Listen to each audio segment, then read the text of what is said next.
they will always lead their different lives. You know, people from Africa, people from England, people from Pakistan and Afghanistan, they all have their own cultures and traditions.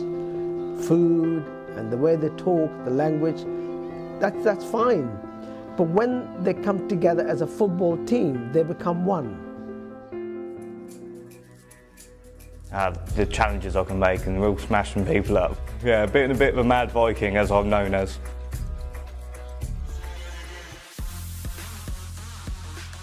No.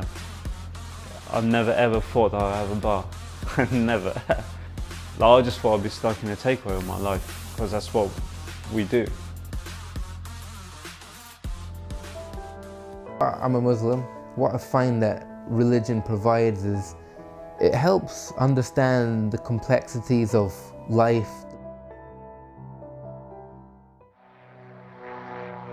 I always wanted to be a pilot, to be honest. I always wanted to be a fighter pilot. It is a very big goal. Not my biggest goal, but a very big goal.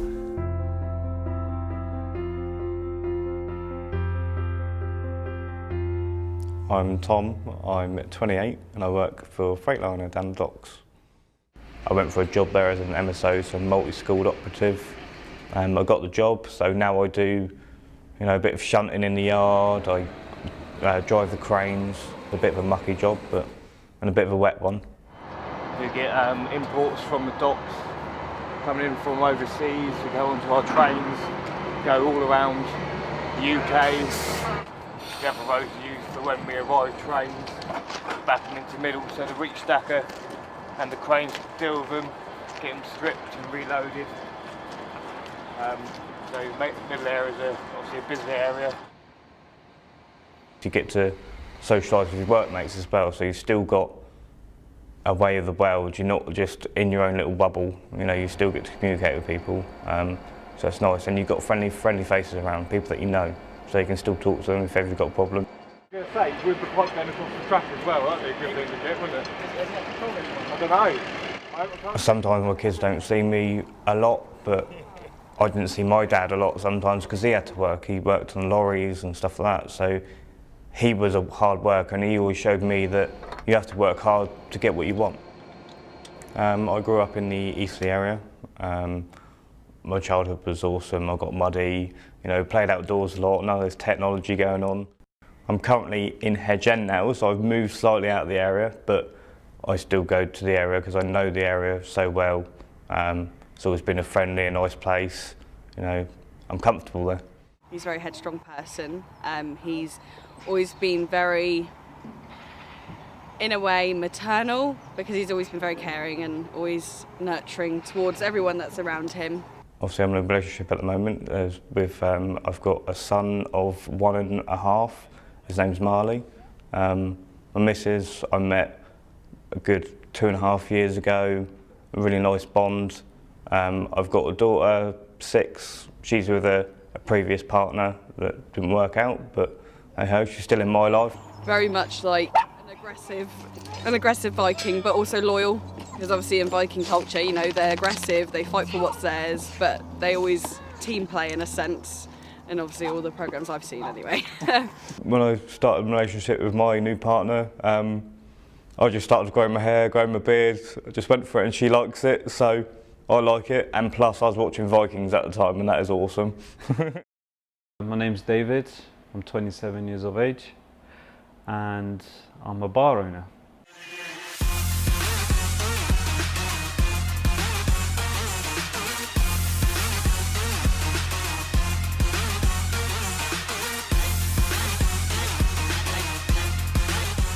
Well, my dad had this building, he was like, what do you want to do with it? Should we just knock it down, turn it into flats? I was like, nah, let's just turn it into a bar. Well, a restaurant bar, but it's more of a bar now.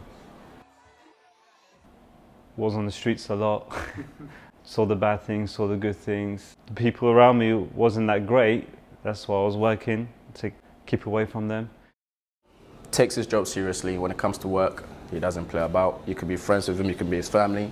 The way he treats everybody the same way. As a friend, as a guy, he looks out to me as his little younger brother. He always says that to me. If anyone's talking bad about me, David would be like, Silva, just look out, keep your head down, talks to me about savings, talks to me about how to literally progress in life. I learned a lot of things from my parents. I actually quite enjoy living with my parents. I learned quite a lot. What I learned from them, I'll pass on to my brother and sister. So what I see from them, I'll show to everyone else. You know, we talk together, we always give ideas, always try to do better, never stop. Every week it sets a target, we have to achieve it, it comes up with an idea, and we just go straight for it. Don't have a manager because I do everything anyway. What a manager, why would you want to pay a manager when you could do it better?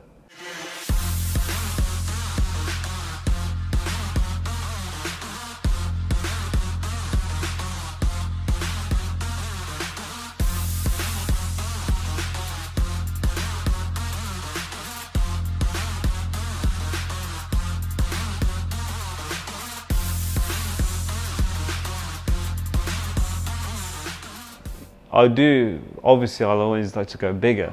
There's always potential with Medbar at the moment. There's so much more to do. But it's got the name out there now, you know. I have plans.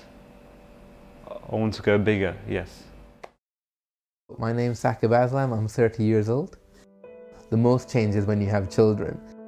And it's just the day-to-day stuff that, you know, we might not feel as incredibly important, but to them, I think it's got a very, very large impact. So being at home as much as you can provides that to them.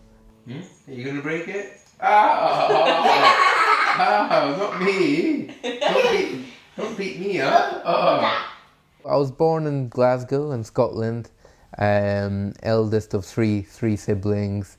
We lived in a flat, but which was considered the family home, was my father being the eldest. So we lived with the grandparents, you know, and my aunts and uncles.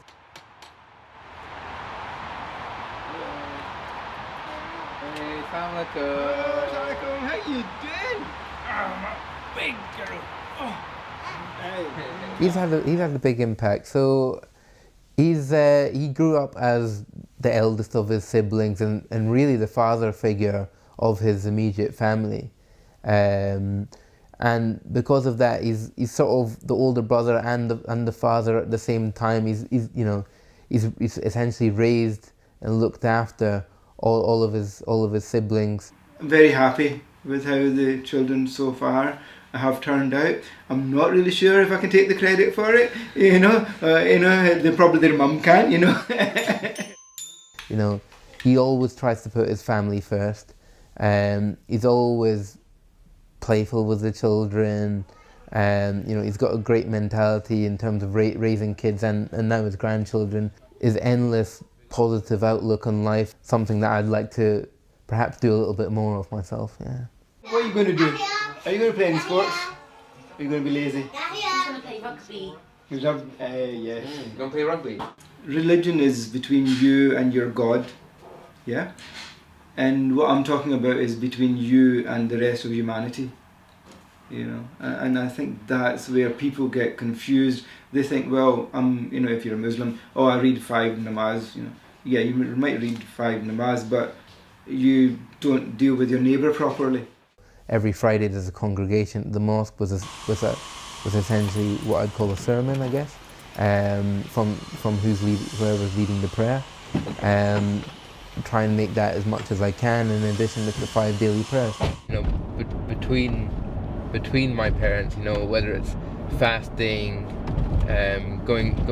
praying, Eid namaz, reading the Quran, you know, all of those things are encouraged by your parents first and foremost. For Jummah specifically, you know, I block out time on my calendar every Friday that my colleagues know not to book over. That sets aside enough time for me to come down to the mosque every Friday. So we're here now. This is where I park, and round the corner is just the mosque. So it's only a short walk. Timekeeping is one thing I'm pretty conscious of, just to ensure that, you know, I've left enough time to ensure that I can get there in time for when it commences.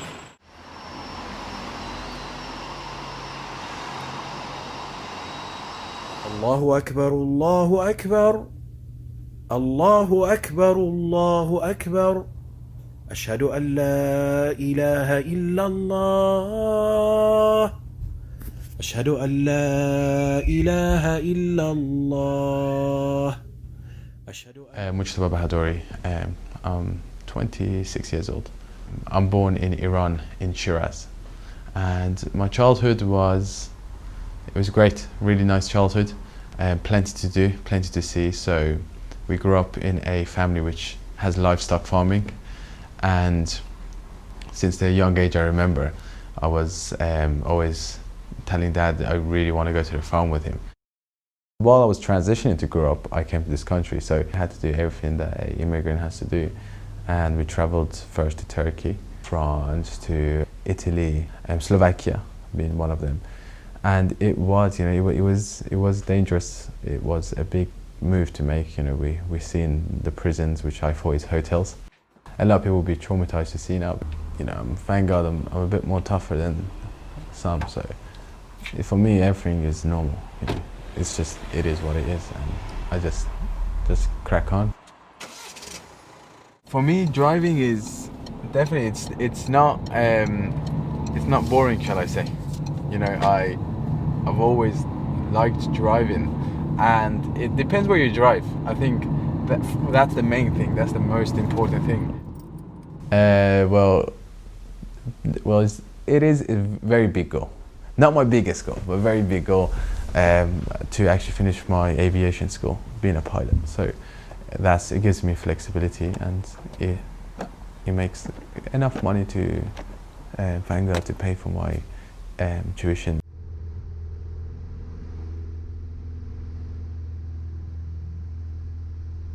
I always wanted to be a pilot, to be honest. I always wanted to be a fighter pilot, but England it was hard to join the RAF because you have to have a military agreement for 3 years, and you know, at the moment there's a lot of wars going on and I don't agree with it, so I don't want to be part of that.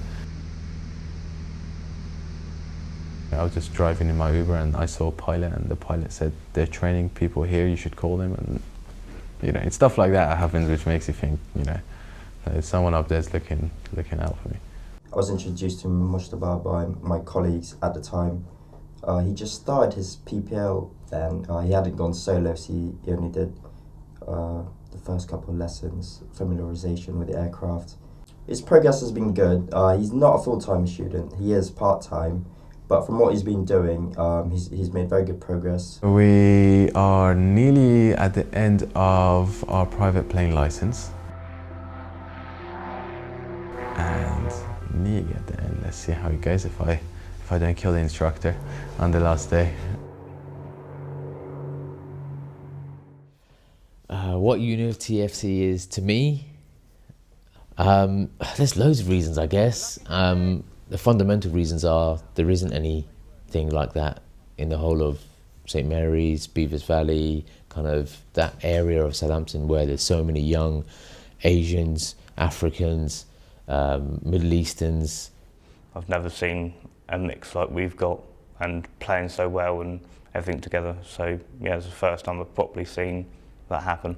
He is an extremely colourful character. Tom is one of our new players signed up at the beginning of last season. I said to Tom, if I had 11 Toms in the team, I'd be very, very happy. Like multicultural teams, can't go wrong, can you? You just learn from their cultures. Everyone has different points of views, just the way they are, it's just different. Such a nice, genuine, top guy. There's people in this world that are truly genuine.